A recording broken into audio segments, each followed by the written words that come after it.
This is Somnath Roy. I'm a principal engineer on memory solution group within Samsung Semiconductor.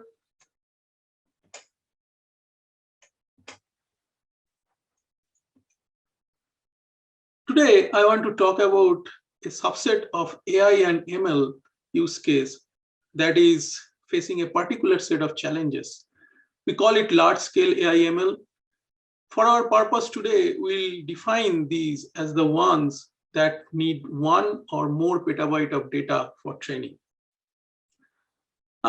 When we look at what is happening to the compute side of large-scale AI ML, we can see incredibly fast development at compute side. Compute performance is increasing by order of magnitude due to advancement in both hardware and software. However, the development of storage has not evolved at the same breakneck speed. We are already reaching at a point where AI development is limited more by performance of the storage rather than the compute. In fact, with the advent of GPU Direct, NVIDIA is claiming bottleneck is on storage, so not in compute anymore. Now the question is, can large-scale storage performance keep up with the compute? I can give you one example. One of our customer who is actually deploying a petabyte scale AI training data set and running multiple of GPUs in parallel, and they are saying that they need at least 1 terabyte per second per rack read bandwidth. Now, this is unheard of. So I don't know any storage solution that can give that much of huge read performance bandwidth. I will talk about some of the work that Samsung is doing to try and tackle this kind of new generation of large-scale storage needs. Disaggregated storage solution from Samsung MSL, which is now open source, exactly meant to provide such performant and scalable object storage to support higher data throughput demand for use cases like AI video, AI running, image analytics, metaverse, etc. Right side of the picture is the very high-level layered architecture of the DSS stack. At very top layer, user apps are integrated with a slim DSS client library stack. Next, we have DSS object storage software layer, and then a high-performance DSS KV target stack. As you can see, it is completely disaggregated architecture, and hence the name. Communication between app clients to the object storage is S3 over HTTP, and DSS object storage to KV target is over NVMe KV protocol over RDMA. Now, DSS KV target is an user space application written on top of Intel's Storage Performance Development Kit SPDK. NVMe KV target can support high performance, high capacity NVMe KV or block SSDs. We adopted a MinIO, a very well-known Amazon S3 compliant open source object store as our DSS object storage software. So we have ported MinIO on top of DSS stack, replacing its stock XFS backend. Modified MinIO stack from shared nothing architecture to shared everything architecture, so that actually compute and storage can scale independently to give us the desired rack level scaling. Several other MinIO IO path optimization went in to achieve this high read bandwidth performance. Now, I know this is kind of a busy slide, but this is probably the most important slide in my talk, so I want to spend some more time on that. So this is actually how we deployed our DSS software for our performance run on AMD EPYC based servers. Now we chose AMD EPYC because that was the fastest available CPU that time, and it is like very flexible. So it can allow you to configure number of NUMAs per socket from the BIOS, and we saw that basically, if we create 4 NUMAs per socket, that will give the best hardware performance from the system. Now, working with this AMD EPIC, we found out it's a completely separate beast than we used to work with, like Intel CPU. So we had to do like quite a few changes in our stack to get the optimal performance out.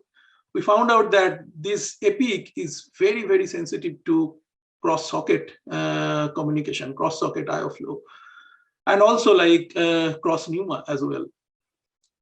So we did, big part of our effort was to actually affinitize our stack end to end.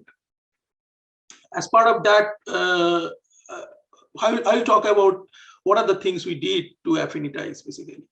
So as part of that, the first thing we did on the NVMe target side, we have created 2 user space NVMe SPDK subsystem, one on each socket, completely independent, with the available SSDs available on that socket only.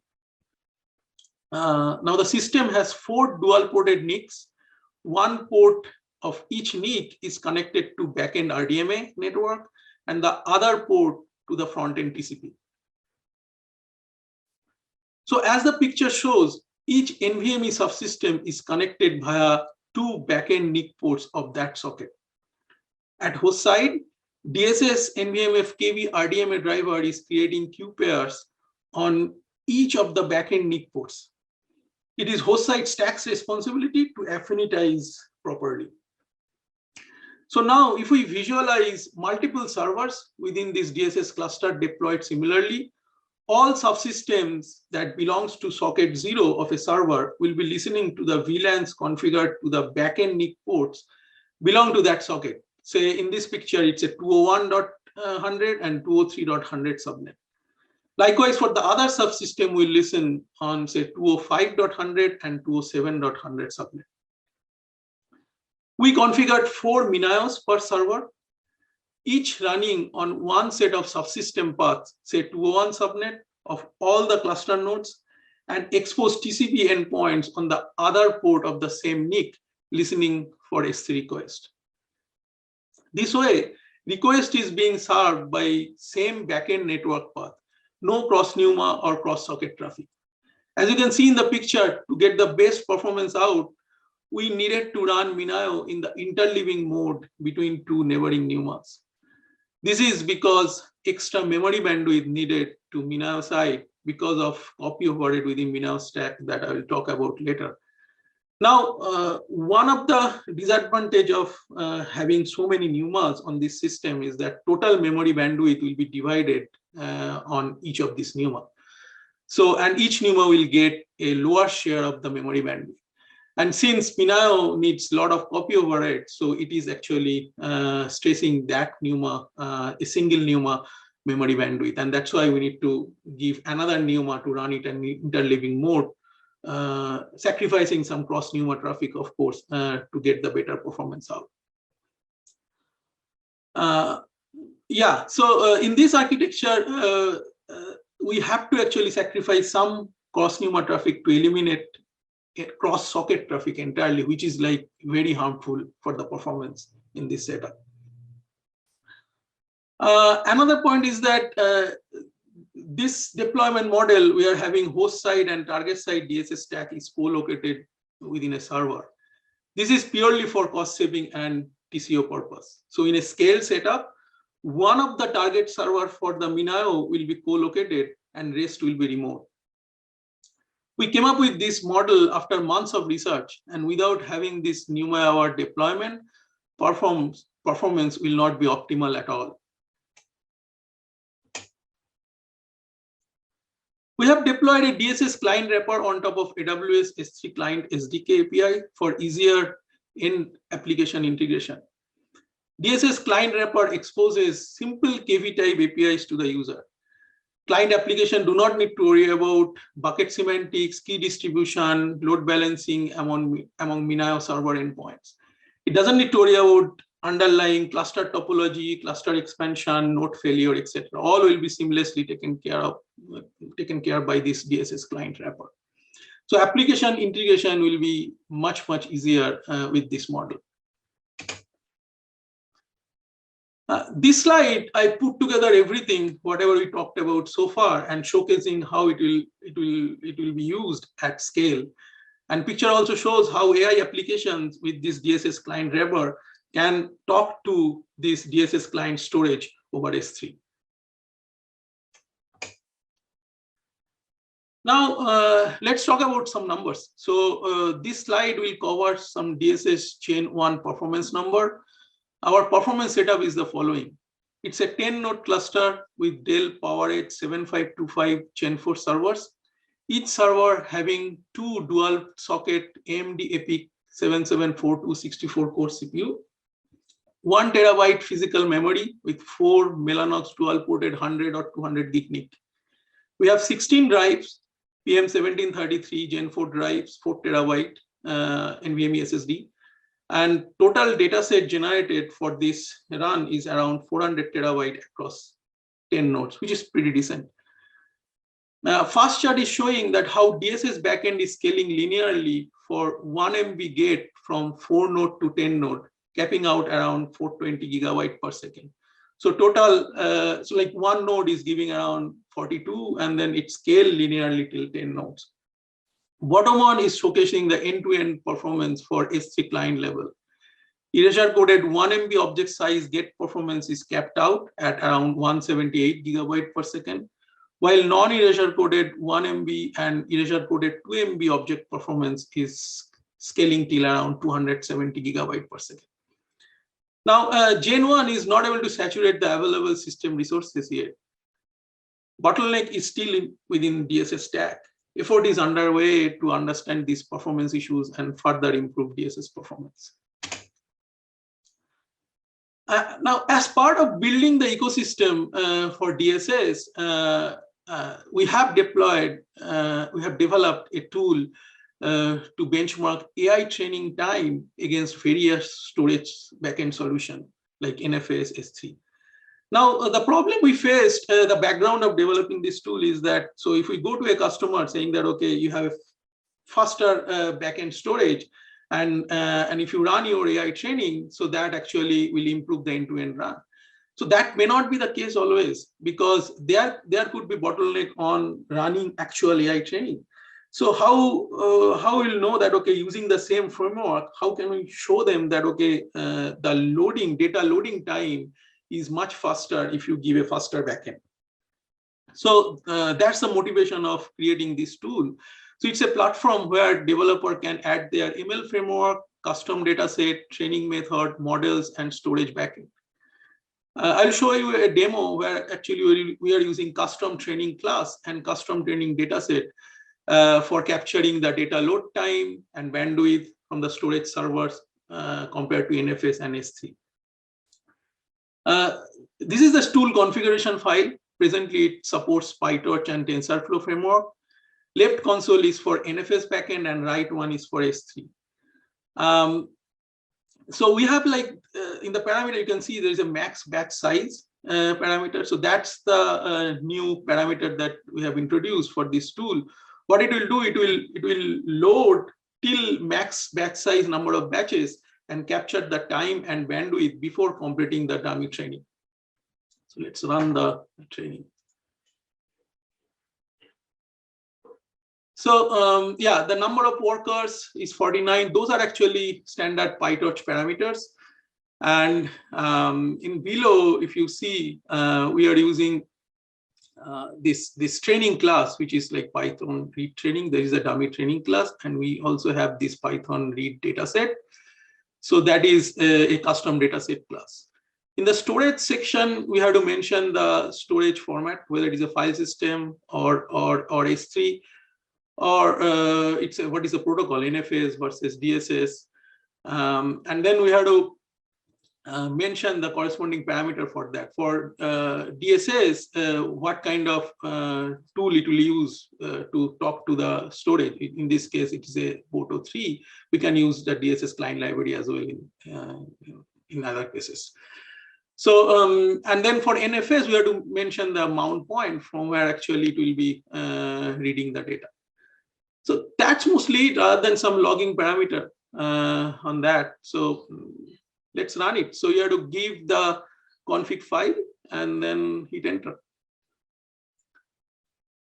So while it will running, so what it will do is that it will list all the files, capture the listing time, and it will load the max batch number of batches. And when it is all done, in the end, it will showcase what is the time taken to load all the batches and then the corresponding bandwidth. So yeah, that's mostly it. So let's move on. So using this same tool, we created a setup. It's a 6-node cluster setup. It's the same Dell PowerEdge 7525 configuration, but it's a 6-node cluster instead of 10-node. And we ran this tool to measure the performance of S3 versus NFS. So we scale the client node from 1 node to 12 node, and you can see it's giving like more than 3x performance benefit, which is pretty impressive. Now in this slide, I want to showcase one of the performance problem of our object storage software layer. This is very simplistic view of get.io flow inside DSS stack. Request comes in, key is hashed to find the EC set first. Next, it reads the metadata for the object to understand the EC topology, size, etc. Then it needs to get an EC chunk by further dividing the request to 1 MB chunks. Now, this is current DSS storage stack limitation that it can't accept requests bigger than 1 MB buffer. We now has to stitch together these 1 MB chunks to form a complete EC data chunk. There is one copy and allocation overhead here. After that, all the EC chunks are sent to EC decoder, which doesn't incur any copy overhead in the happy path. But sending it to further upstream in response stack and eventually within TCP socket, it has total 2 more copy overhead. So even though DSS storage layer is potentially a 0 copy transfer, end-to-end transfer DSS has like at least 3 copy overhead. Now for next generation of DSS, we address these copies by completely bypassing object storage response path for the get payload to the end client. So in this architecture, get payload is directly RDMA'd into the client memory by NVMe KV target. Only command status is sent back via object storage stack. This is a very fast step to our innovative S3 over RDMA concept, and it should boost DSS performance significantly. We have also addressed the 1 MB transfer limitation of DSS host stack to DSS target stacks for the next generation DSS. That should give some improvement as well. Now, DSS is available openly under DSS repository in the above GitHub location. We have component like DSS SDK, which has like the host side stack library and KV NVMe driver, NVMe target stack. DSS Ansible is our Ansible-based deployment module, and DSS MinIO is where actually all of our MinIO optimization went in. DSS ecosystem is the one where we can find the DSS client library wrapper, that AI benchmark tool I talked about, and we have a tool called Data Mover, which can actually port data from different storage to the DSS. This concludes my talk. If you have any questions, you can reach me at the email ID mentioned here. Thanks for listening.